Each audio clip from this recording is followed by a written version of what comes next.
Irrigation ప్రాజెక్టులు కడితే 4-5% మితికి లోన్లు దొరుకుతాయి. 11% అప్పులు తీసుకొచ్చిండా సొంతం కోసం చేస్తుండేనా? ఇవాళ 11%తోనే అప్పులు తేవడం అంటే ఇంతకంటే దుర్మార్గం ఎక్కడుండదు. మీ పోలీస్ స్టేషన్లలో వస్తాయి. పెద్ద పెద్ద కుటుంబాల పిల్లలు వ్యసనాలకు బానిసలై ఊరి మీద పడి అప్పులు చేసి ఆస్తులన్నీ అమ్మేస్తుంటారు. అట్లనే ఔటర్ రింగ్ రోడ్ అమ్మేసారు. ఆయన కష్టపడి కట్టిన 160 కిలోమీటర్ల ఔటర్ రింగ్ రోడ్డు 7,500 కోట్ల రూపాయలకి కొనుక్కో అమ్ముకొని పోయింది.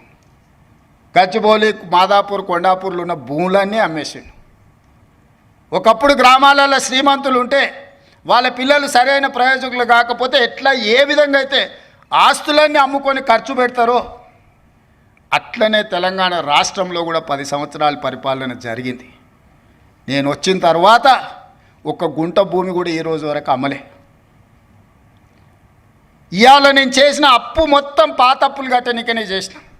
ఇప్పుడే కాదు, భవిష్యత్తులో కూడా ప్రతి నెల 10,000 కోట్ల రూపాయల అప్పు చేస్తే 9,000 కోట్ల రూపాయల పైన ఆ పాత అప్పులకు అసలుకు మితికే కట్టాలి అంటూ నువ్వు 5-6 లక్షల కోట్ల అప్పు చేసినట్టే ఉన్నావని. అసెంబ్లీలో అన్నాడు 1,52,000 కోట్ల రూపాయల అప్పు చేసినావు నువ్వు అని. నేను లేచి లెక్క సరిదిద్దాను. 1,52,000 కోట్లు కాదు స్వామి, 1,58,000 కోట్ల అప్పు చేసిన.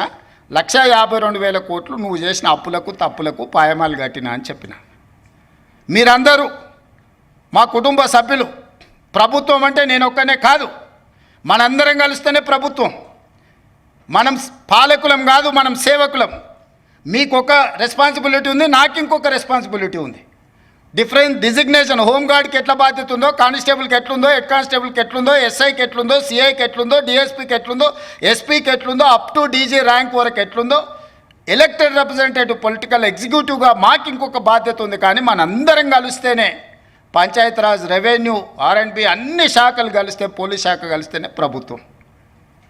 మరి మీరందరు ప్రభుత్వంలో భాగస్వాములు, ప్రజలకు జవాబుదారీగా ఉండాల్సిన వాళ్ళు, ప్రజల కష్టాలు ఉన్నప్పుడు ప్రజలను ఆదుకోవాల్సిన వాళ్ళు, ప్రభుత్వం ఆర్థిక ఇబ్బందులు ఉన్నప్పుడు సహకరించాల్సిన ఉద్యోగ సంఘాల నాయకులు ఈరోజు సమరం అని ప్రకటిస్తారు. ఎవరి మీద సమరం చేస్తారు?